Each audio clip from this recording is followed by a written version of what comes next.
Então, vamos lá. Boa noite, pessoal. Hoje a gente está começando mais um EPA e dessa vez a gente vai estar fazendo um EPA um pouquinho diferente, né?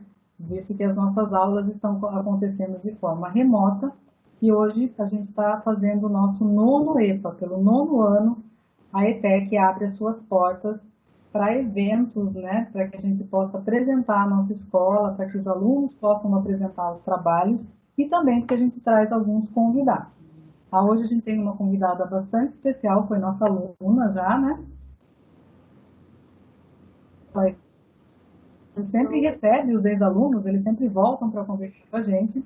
E hoje eu vou passar para apresentar a nossa palestrante, a professora Ruth. A professora Ruth dá aula nos cursos de meio ambiente e também trabalha na escola, né, Ruth, no projeto da Biblioteca Ativa. Então, é com você, Ruth. Apresenta aí a nossa palestrante, se apresenta e vamos lá. Boa noite, pessoal. Então, hoje nós estamos recebendo a bióloga Graciele Antunes da Silva, que vai falar sobre inventário de mastofauna. Boa noite, pessoal.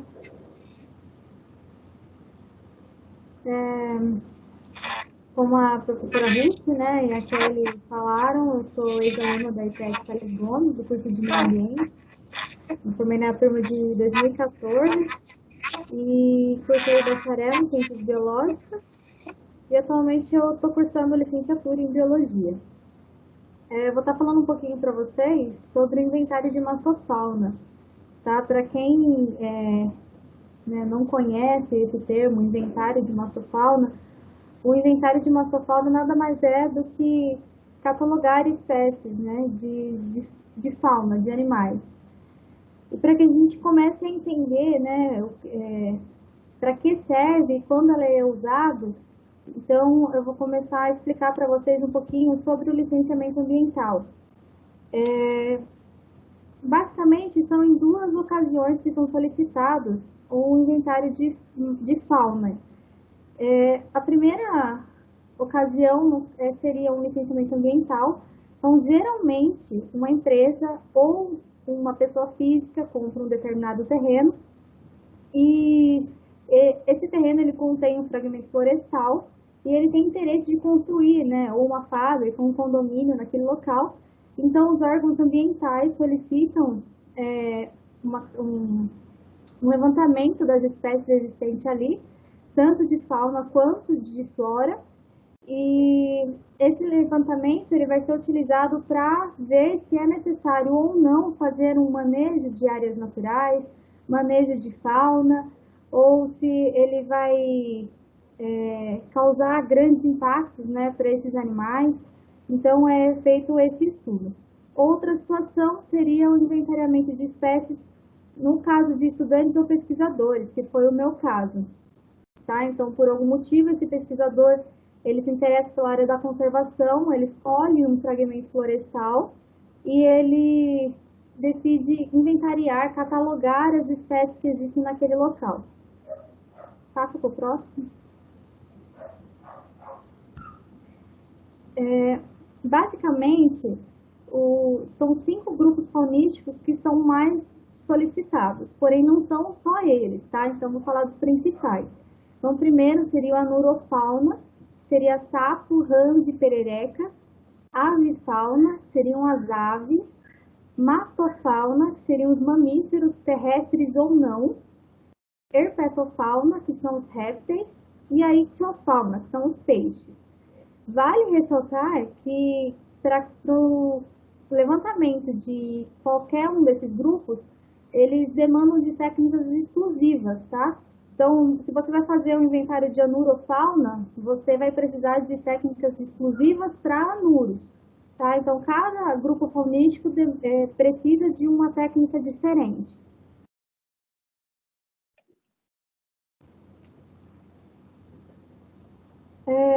A mastofauna, ela tem um papel fundamental no equilíbrio dos ecossistemas. Por quê? ela está inserida na maior parte dos processos ecológicos. Ela trabalha diariamente na generação de matas através de dispersão de sementes e no controle populacional de espécies. A perda e a fragmentação de habitats, né, e resultantes de atividades humanas e de caça ilegal constituem uma dos maiores ameaças aos mamíferos brasileiros. O inventariamento de espécies, ele representa um importante indicador do atual grau de qualidade de conservação de um ambiente natural.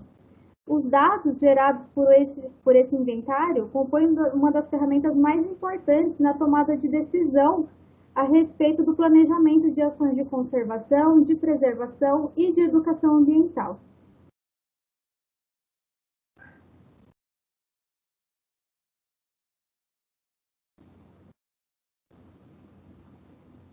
Então, diante de tudo isso, né, quando eu entrei na faculdade, eu comecei a pensar, né, no que eu ia fazer de TCC, no que eu queria fazer, e eu tinha certeza que eu queria ser uma bióloga de campo, eu queria trabalhar em campo. E aí eu comecei a pesquisar temas, conheci o trabalho que é feito com inventário de fauna, escolhi o grupo de mamíferos e comecei a procurar lugares que eu poderia estar trabalhando. Tá? Foi aí que eu conheci o Núcleo da Floresta, que foi uma instituição que me recebeu, que patrocinou a pesquisa. E eles me deram todo o suporte para que esse trabalho fosse realizado. Tá? Então, eu vou estar falando um pouquinho sobre ele e eu vou estar tentando simplificar, tá? Se caso vocês tiverem alguma dúvida com relação aos termos técnicos, depois vocês vão me mandando que eu vou estar tentando esclarecer para vocês, tá bom? O meu trabalho, ele é a diversidade de mamíferos do Núcleo da Floresta, Planalto Verde, São Roque, São Paulo, Brasil. Então, o objetivo do trabalho, ele foi conhecer e inventariar a mastofauna e avaliar o atual grau de conservação do local.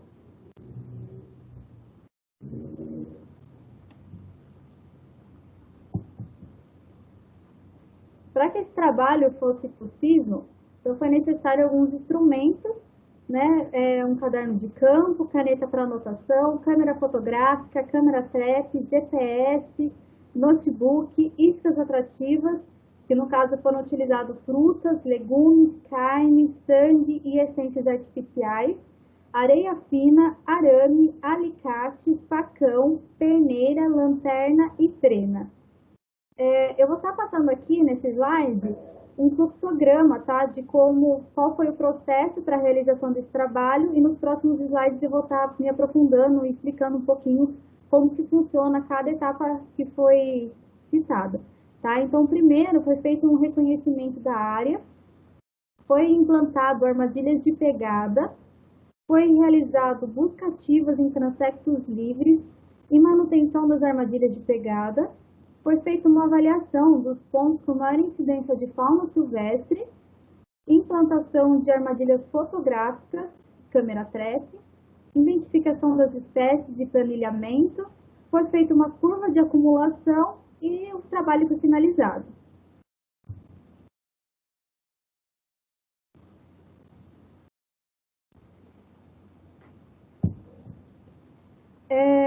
Então, inicialmente foi feito um estudo da área, né? Nós reconhecemos a área de estudo, e a área de estudo localiza-se no município de São Roque, no bairro Planalto Verde, que é uma área de proteção ambiental.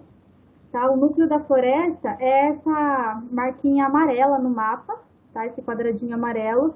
Ele tem mais ou menos 2,2 hectares e ele teve como área de influência direta 56 hectares, que é essa área em laranja, tá?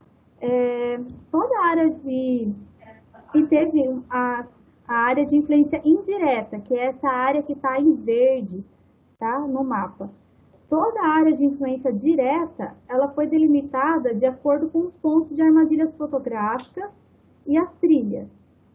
As trilhas aqui no mapa, ela está em vermelho, tá? Então, os transectos, que são as trilhas, foram esses em vermelho que está mostrando no mapa. E as câmeras trap foram os pontinhos marcados aqui em branco, tá? A área de influência indireta, ela foi delimitada de acordo com as estradas e corredores ecológicos.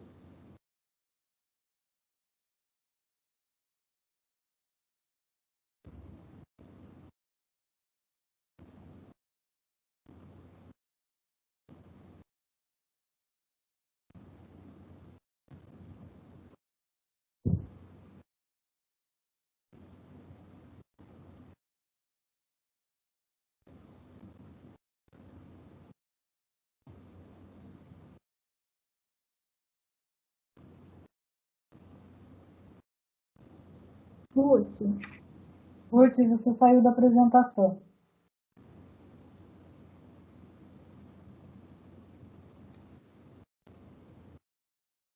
Acho que ela está tentando colocar. É o primeiro.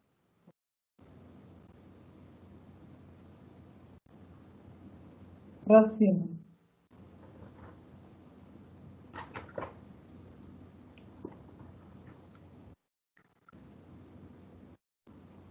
Digita o nome mais completo, Ruth, que vai aparecer daí.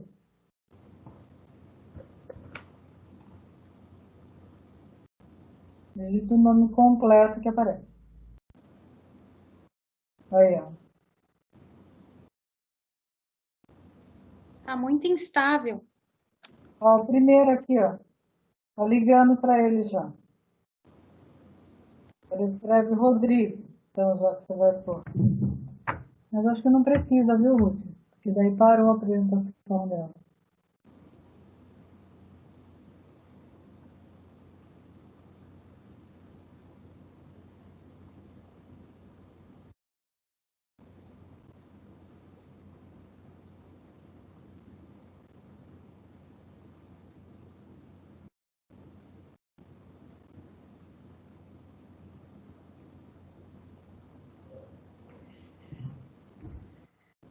aí. Então, como eu estava falando, nós mapeamos, né, toda a área de estudo.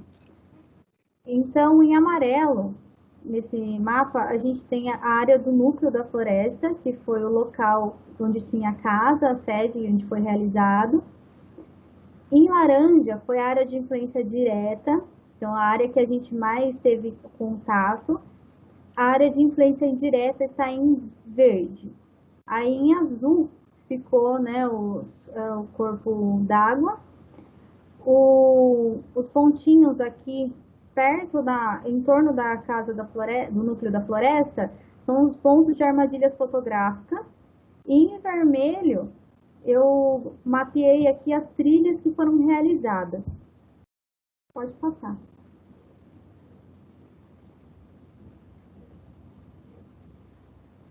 Tá, então a primeira técnica que foi utilizada foi a técnica de armadilhas de pegadas, parcelas de areia. Então foram utilizadas 86 parcelas de areia montadas com aproximadamente 50 por 50 de diâmetro, preenchidas com areia fina e úmida, com altura aproximadamente de 3 centímetros. Essas parcelas de areia, elas foram posicionadas em locais com grande possibilidade de passagem de fauna. Então a gente ia reconhecendo a área e tentava encontrar lugares que tinham carreiros, que tinha algum tipo de vestígio, e ali a gente colocava essas armadilhas de pegada. Todas as parcelas de areia, houve um acréscimo de iscas atrativas para atração de frugívoros.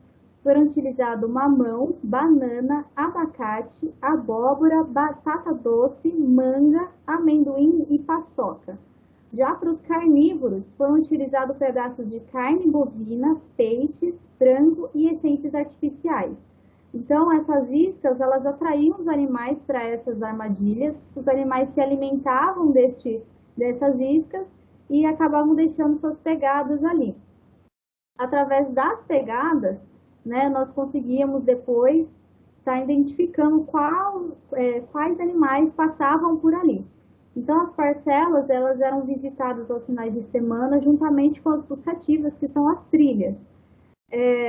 No primeiro dia, a gente realizava a manutenção, colocava as iscas, e depois de 24 horas, as iscas eram, depois de 24 horas que essas armadilhas eram iscadas, então as parcelas eram visitadas para verificar a presença de rastros de mamíferos.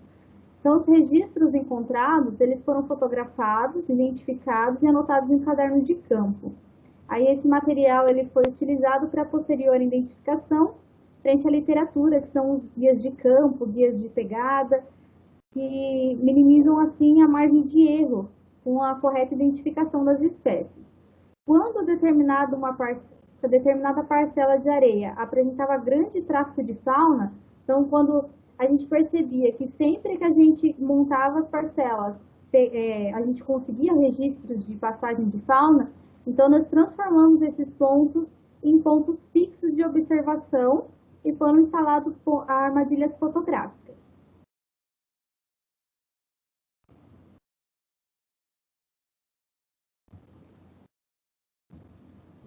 Tá? E aí tem algumas fotos do processo. Então, na figura A, a construção de uma parcela de areia. Então, a gente levava essa areia até a mata, né, limpava o chão, ali tirava aquela serrapilheira, a gente jogava a areia. Então, na figura B tem a cama montada, tá, com 50 por 50 mais ou menos de diâmetro, com uma isca, no caso aí foi uma fruta. Na C, nós temos um registro de pegada de gambá. Na D, a gente teve a construção da parcela também, na trilha. Tá? Nessa situação, a gente não conseguiu levar um molde para estar fazendo bem bonitinha. Então, aí vocês podem ver que ela já não ficou bem certinha, 50 por 50, mas entra na mesma metodologia. E depois a gente registrou pegadas também na parcela de areia.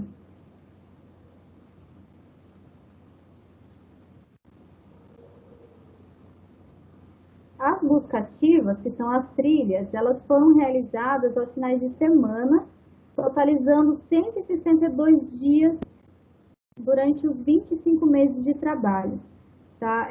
Com aproximadamente 3 horas de dia de trabalho matutino, no período matutino, e 2 horas de dia de trabalho no período noturno, que corresponde a 810 horas de buscativa. As buscativas, elas foram realizadas procurando rastros, vestígios, visualizações, vocalizações interior dos fragmentos, nas margens das estradas, trilhas e cursos d'água. Quando encontrado qualquer vestígio, esses eram fotografados junto a uma escala ao lado para posterior identificação frente à literatura. Na primeira foto aí, então, a gente conseguiu ver de perto, né, um Cerdóceus tols, que é um cachorro do mato, e na de baixo é um Gerlingetus ingrame, que é um serelepe, também foi avistado numa buscativa.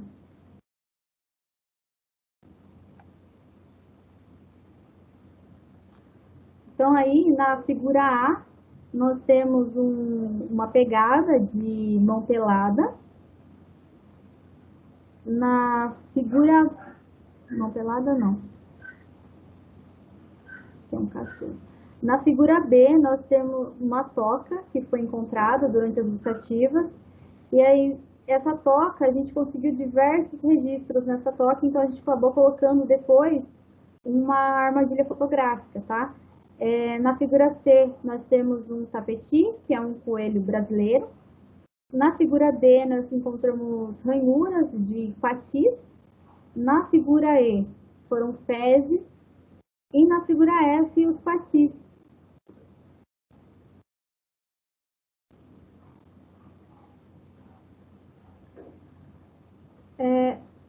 Armadilhas fotográficas, né? Então, como que funcionou? Nesse estudo, foram utilizadas 4 armadilhas fotográficas da marca Montier, modelo MCG 12596, e elas trabalharam simultaneamente. Todos os equipamentos, eles possuíam sensores térmicos de movimento, então evitava interferências de intempéries naturais, como chuva e vento.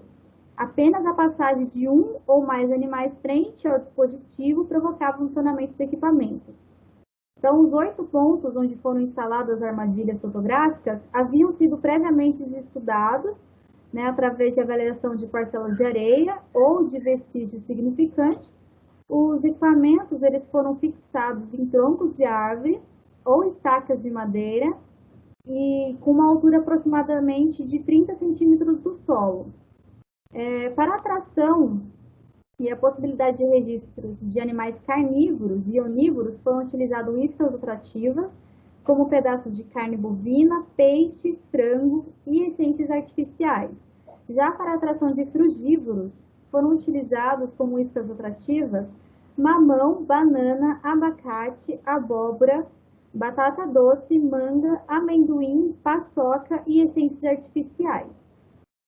As armadilhas fotográficas, elas ficaram instaladas durante todo o período da pesquisa, apenas alternando entre os pontos amostrais, funcionando 24 horas por dia, que corresponde a 760 dias, totalizando 72.960 horas de esforço amostral.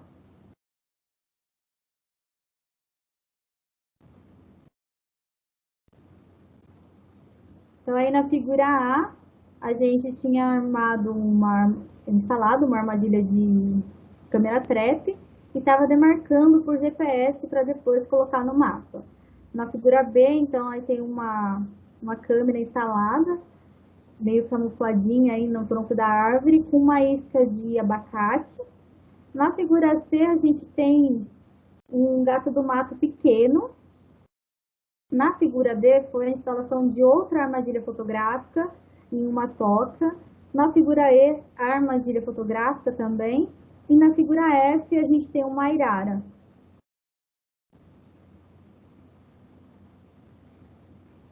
Então, ao final do trabalho, foi possível a identificação de 7 ordens taxonômicas.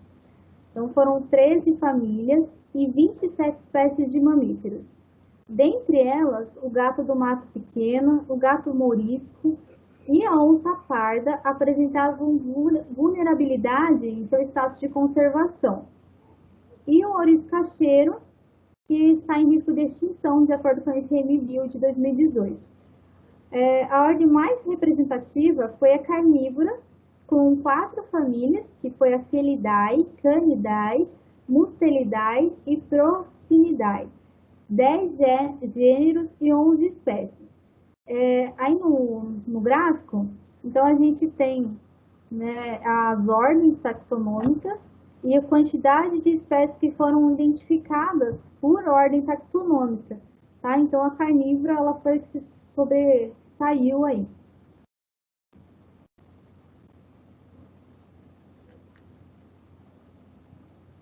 Então, para a gente ter uma noção de se o trabalho estava sendo, já estava no tempo de terminar, ou se ele ainda tinha que continuar, se ainda existiam muitas espécies a serem catalogadas, então a gente resolveu fazer uma curva de acumulação. A curva de acumulação, ela mostra aqui embaixo os meses e o número de espécies identificadas. Então, no primeiro mês, a gente identificou 5 espécies. E aí esse gráfico ele vai aumentando de acordo com os meses, mas quando chega lá no 18º mês, essa curva ela se estabiliza, né? Ela não cresce e a gente não consegue mais identificar nenhuma espécie nova. Então, que demonstra que o trabalho já pode ser encerrado, tá? Então, foram 25 meses de trabalho.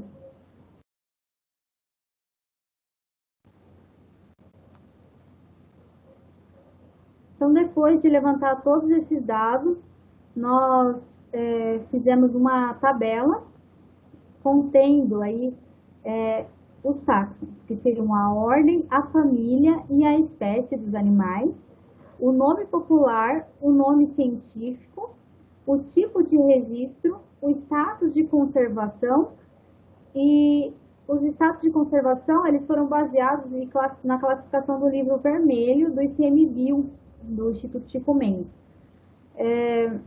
Aí dá para vocês terem uma noção, então tem os táxons, aí o nome da família, da ordem, da família e das espécies. Aí a gente colocou aqui a forma de registro, então CT como câmera trap, BA como buscativa, PA como parcela de areia. Então aqui na frente tem uma coluna na tabela que está escrito registro. Então nessa coluna aí tem marcado como que esses animais foram encontrados. Aí na próxima coluna seria o status de conservação. Então a gente classificou como LC, pouco preocupante, EN, em perigo, VU, que é vulnerável, e DD, que são dados insuficientes. Essa nomenclatura, ela não foi a gente que escolheu, tá? Isso é estipulado com uma legislação mesmo do Estado de São Paulo, tá? E aí a gente tem algumas espécies que foram identificadas. Seria a cuíca lamosa, o gambá de orelha preta, o gambá de orelha branca, a cuíca de 4 olhos, cuíca de 4 olhos, que também é uma espécie diferente, o tatu-galinha, uma outra espécie de tatu, o sagui de tufo preto, o catinguelê, a paca.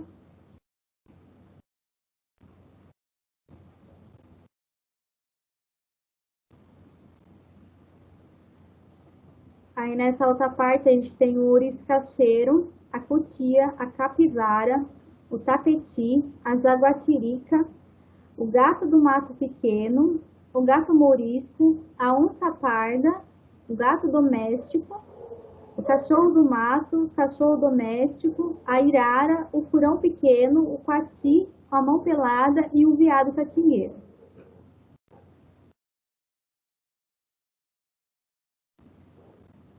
Aí a gente tem algumas fotos, tá, que foram feitas durante o trabalho.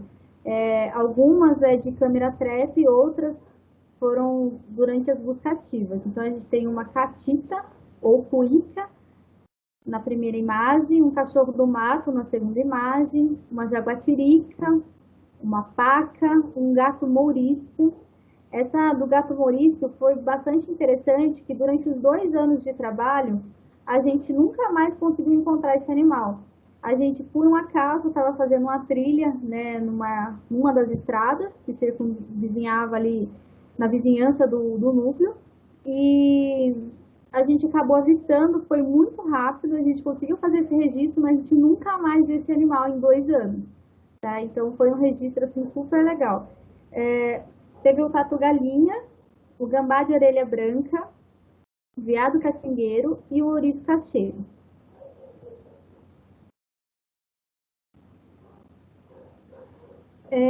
Nos resultados, então a gente pontuou alguns pontos que foram bastante relevantes para o trabalho. Tá? Durante todas as trilhas e todos os percursos que nós tomamos ali durante o trabalho, nós encontramos vestígios de ações de caça e armadilhas abandonadas. O que sugere que, num passado muito recente, esse fragmento florestal sofria com a pressão de caça ilegal. Tá? Porém, nós tivemos diversos registros de pacas, de veados e outros animais que são altamente procurados por caçadores, o que sugere que talvez esses caçadores não estejam mais caçando nessa área, né? E que é um ponto bastante legal. A presença constante de carnívoros, predadores como a onça parda, jaguatirica, o gato mourisco, também mostra que a área está com capacidade de suporte, ela está oferecendo abrigo, está oferecendo alimentação. Esses animais, eles estão conseguindo sobreviver naquele local, tá? Foi possível acompanhar o nascimento e crescimento de filhotes de naso a naso, cerdócios taus e cuicas e pacas. Então, patis, cachorros e pacas. Também foi possível, é um problema, na verdade, mas em todos os pontos de armadilhas fotográficas nós encontramos cachorros domésticos e gato doméstico. E é um problema seríssimo, porque esses animais, eles não são animais silvestres e lá não é o local ideal para eles. E eles acabam competindo com esses animais e contribuindo até para a extinção de espécies, tá? Causando um desequilíbrio no ambiente, que sugere que seja necessário a intensificação aí de atividades de educação ambiental mesmo, com as chácaras vizinhas, com o pessoal, porque esses cachorros e gatos geralmente são realmente de chácaras vizinhas e de pessoas que passam por ali.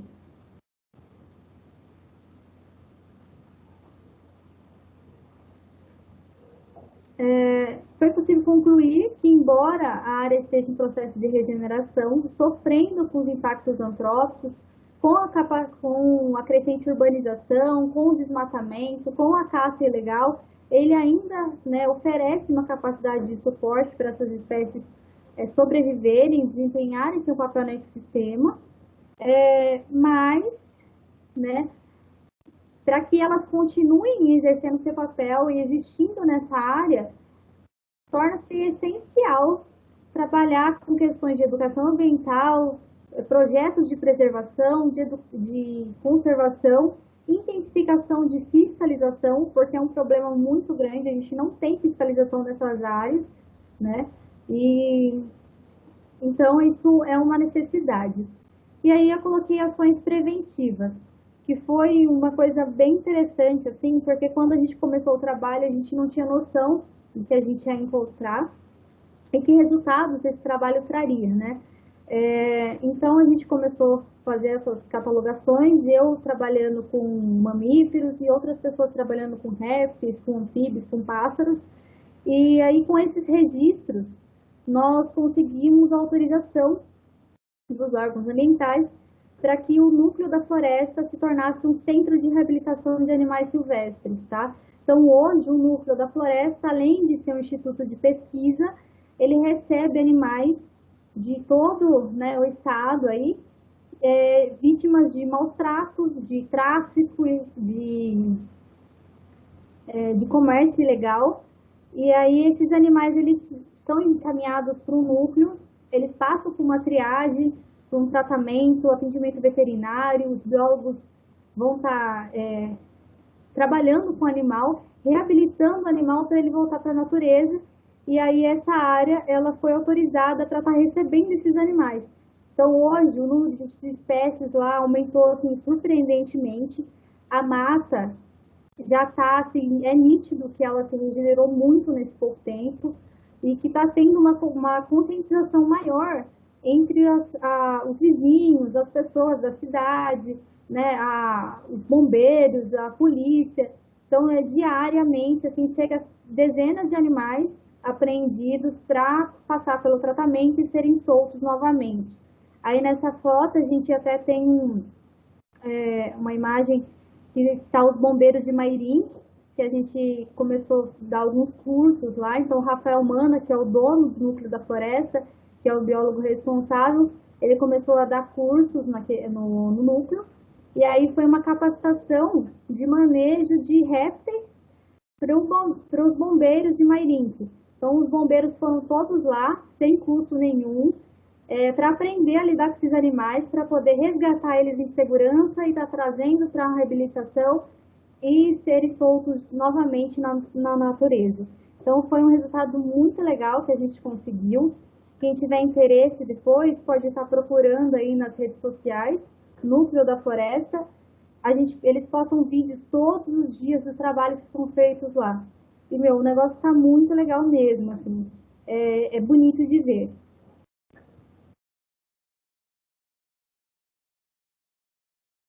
Ok. Então, e aí... imagens aí. Oi? E aí eu queria agradecer, né, ao Núcleo da Floresta, aí tá o logo deles, né, e que patrocinou todo esse trabalho. Eles bancaram todos os equipamentos, ele e a RM Assessoria Ambiental, e hoje, que é um núcleo da floresta, né, o logo do CRAS aí, que é o Centro de Reabilitação. Ao CEUNSP, que foi minha universidade, a ETEC Salles Gomes, que foi minha base, tá? Porque foi no curso de meio ambiente que eu descobri que eu queria fazer biologia, que até então eu não sabia. Então foi assim algo muito legal Porque quando eu entrei no curso de meio ambiente, eu gostava já um pouco da área de biologia, mas eu nunca na minha cabeça tinha passado a fazer biologia.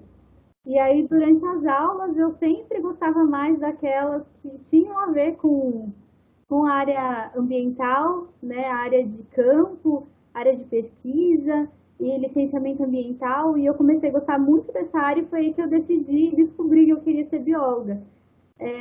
Nessa foto aí tem o Rafael Mana, que está do meu lado. Ele é o dono do Núcleo da Floresta e ele escreveu um artigo junto comigo como coautor. E do lado tem o professor João Mendes, que ele foi meu orientador na faculdade. Nessa foto, o trabalho ele foi apresentado. Foi um negócio bem legal, assim, porque eu estava na metade do trabalho e não tinha todos os resultados. E a gente resolveu encaminhar para o UFSCar, para ver se eles aprovavam a gente apresentar na feira de biologia deles. E aí foi aprovado e foi publicado, né, antes mesmo de terminar o trabalho. Tem outro nome, tá, como inventário preliminar, mas foi assim um trabalho que foi muito legal. E esse ano a gente teve o prazer, esse ano não, o ano passado eu tive o prazer de estar levando esse trabalho para o 10º Congresso de Mastozologia Brasileiro, tá? Então foi assim bem reconhecido e a gente teve resultados assim que a gente nem esperava. E eu dou muito graças a Deus assim por eu ter feito o curso de meio ambiente. Porque se eu não tivesse feito o curso de meio ambiente, não ia ter a bagagem que eu já tinha, a experiência que eu tinha, o conhecimento que eu tinha em campo para estar realizando esse trabalho, né, começando aí no começo da faculdade, que foi um diferencial, e para eu estar trabalhando também na área. Então, no primeiro ano de faculdade, eu consegui um trabalho como técnica de meio ambiente, eu consegui pagar a minha faculdade todinha trabalhando como técnica de meio ambiente.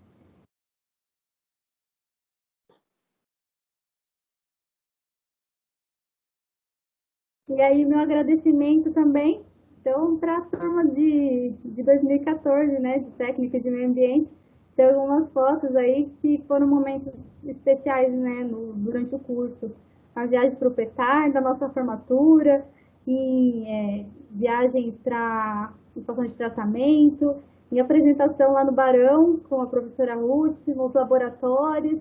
Então, assim, tudo isso contribuiu para que eu conseguisse realizar esse trabalho e estar aqui hoje. Bom, é isso. Se alguém tiver alguma dúvida, quiser estar encaminhando aí perguntas, tá? Eu vou estar respondendo aí. E aí eu tenho um vídeo, eu não sei se a professora Ruth vai conseguir passar aqui pra gente, mas eu fiz um vídeo com os resultados do trabalho, bem rapidinho para vocês verem. Vamos tentar, Grace.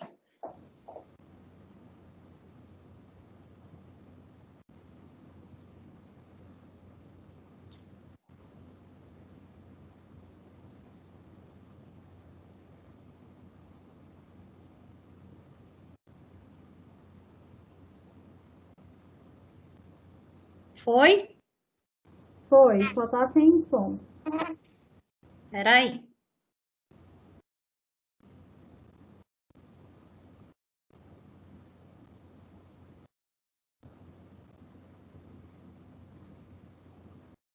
Aí eu teria que sair e entrar de novo. Passa o vídeo sem som.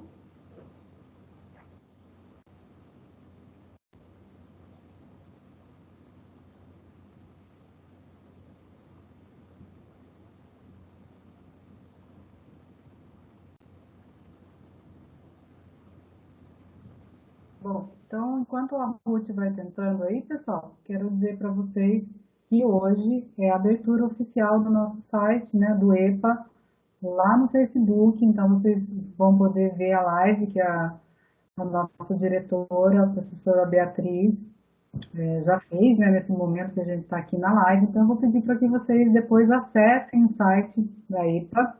Lá tem depoimentos, tem vídeos, tem trabalhos de TCC, visitas de vocês, tá? Visitas de outros alunos. Então, eu vou pedir para vocês prestigiarem lá, ele está bem, o site bem recheado com bastante coisa, tá? E acompanhe a programação, que essa semana a gente vai ter mais palestras. Amanhã a gente tem uma live com o professor Luiz Fernando, lá no Instagram dele, tá? Às 8 horas. Na quarta-feira a gente tem uma outra palestra com o professor Rodrigo e o palestrante sobre abelhas, como é o nome? Vilmar, né, Rodrigo? É Vilmar. Isso, Vilmar, às 19h30, mais ou menos, e a gente vai estar ao vivo também falando com ele, uma palestra muito bacana. E na quinta-feira a gente vai ter uma live com os coordenadores do meio ambiente, de farmácia, de química e de nutrição, apresentando aí os laboratórios para a gente, mostrando um pouquinho, tá? Então, acompanhem a programação. Joia? Será que deu certo aí, Ruth?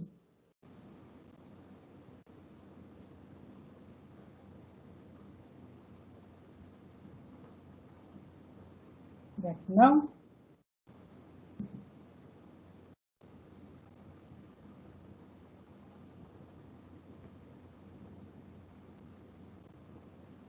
Alguém tem alguma pergunta para a Graciele? Muito bacana, viu, Graciele? É, Bem legal mesmo. não fiquem com dúvidas. Oi, Ruth.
Tá dando certo, Ruth? Tente compartilhar com a gente a tela, a sua tela, para a gente ver. Mas vocês não viram as imagens do vídeo? Não está aparecendo nada para nós. Não estava aparecendo, Grace? Não entendi. Não estava aparecendo as imagens do Tava vídeo? aparecendo o vídeo normal, só não tava saindo som naquela hora. Mas depois parou? É, daí Parou, você saiu. voltou para nossa tela.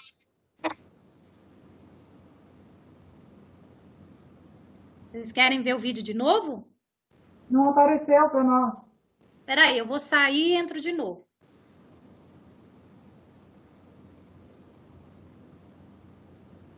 Bom, se não der certo, né, a gente finaliza aí com o vídeo e daí a gente volta. Posso pedir depois para o Jefferson colocar para a gente aí na sequência dos vídeos, se ele conseguir editar isso daí, tá, Graciele? Tá bom?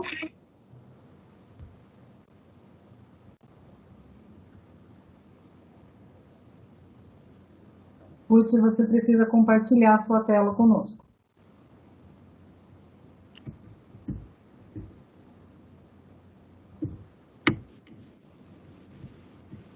Isso. Se for sem áudio, não tem problema, Ruth. De repente a Graciele narra alguma coisa pra gente, tá? Graciele.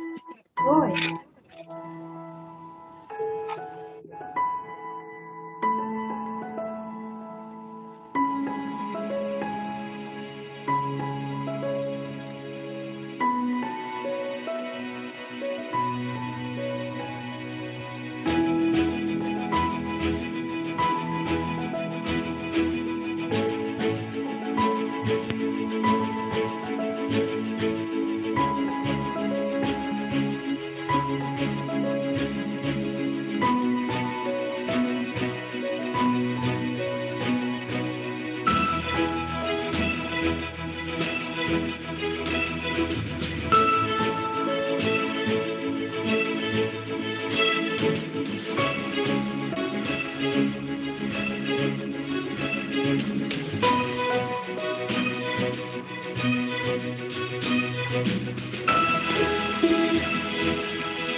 Deu para acompanhar bem o vídeo com o som?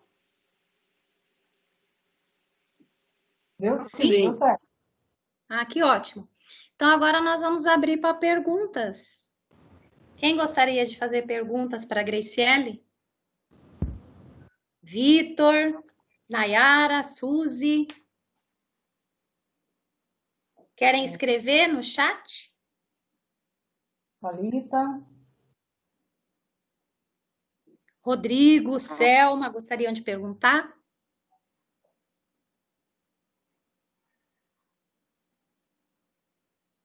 Acho que agora você pode tirar o seu compartilhamento, Ruth, e deixar aqui na tela normal. Isso.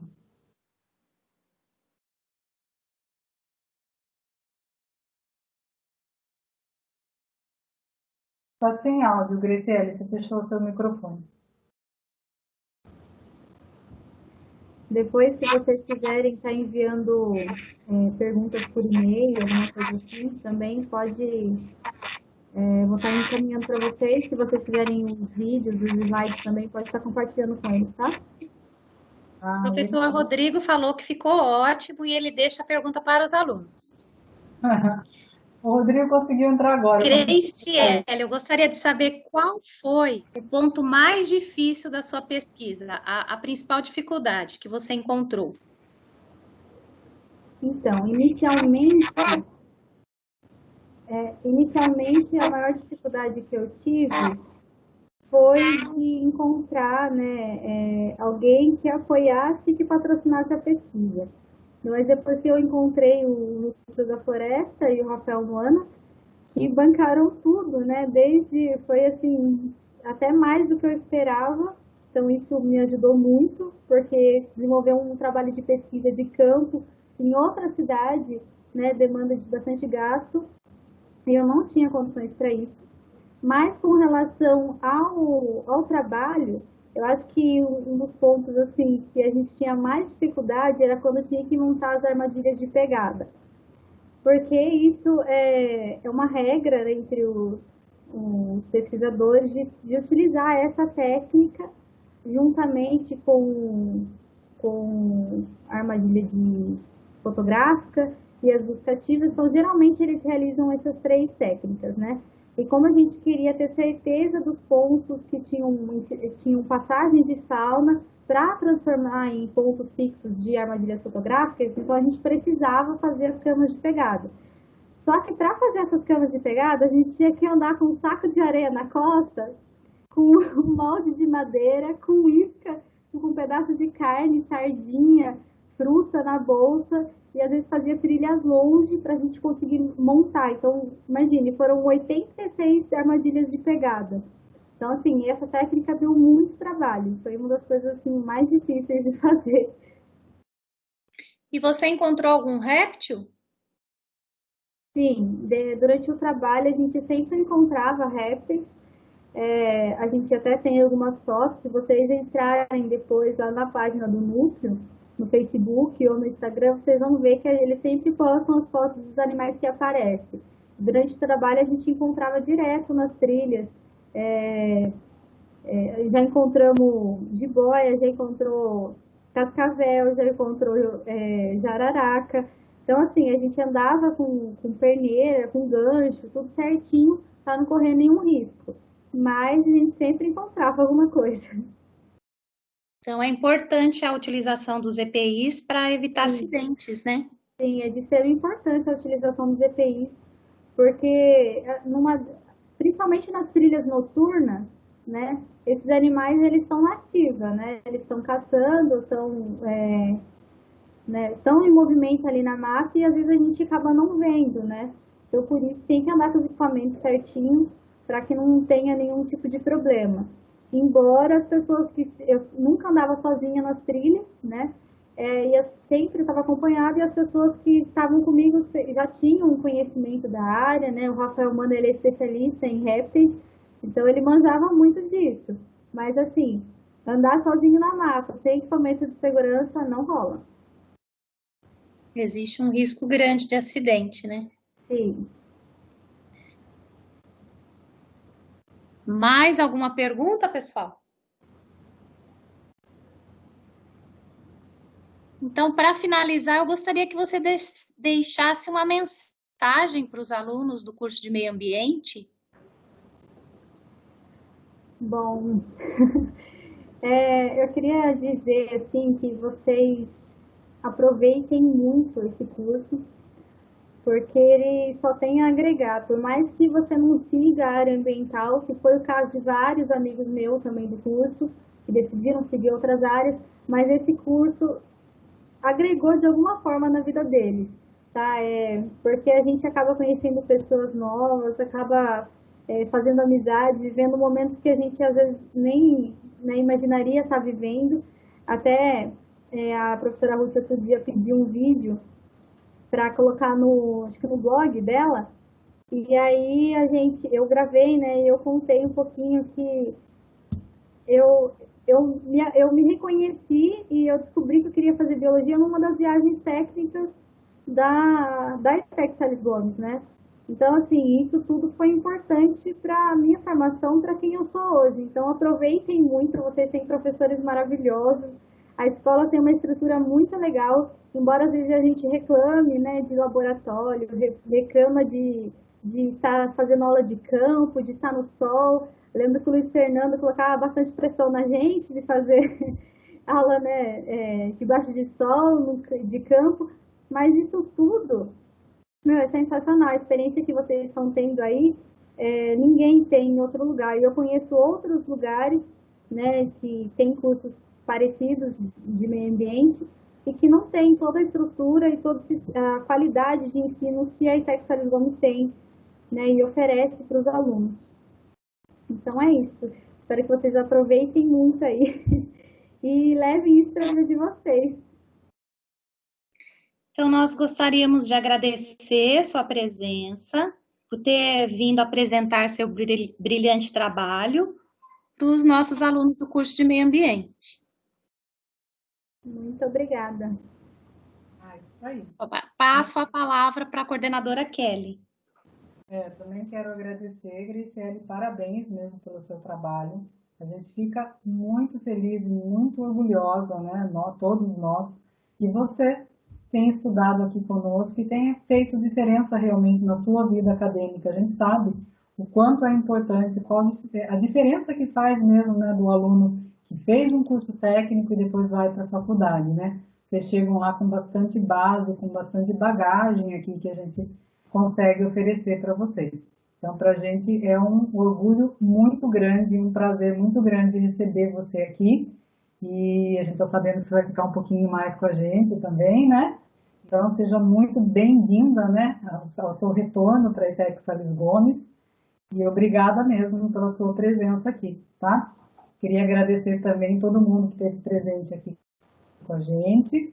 E mais uma vez convidar todo mundo para prestigiar os outros eventos que a gente vai ter aí da nossa nona EPA, né? Nona Escola de Portas Abertas. Bom, obrigada, Ruth, obrigada, Graciele, Rodrigo, Selma, os professores que estão aqui e também os alunos que prestigiaram aqui a nossa palestra. Bom?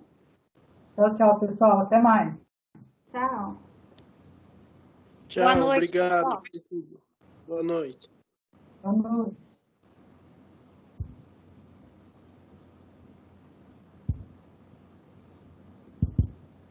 Ruth, podia finalizar a gravação?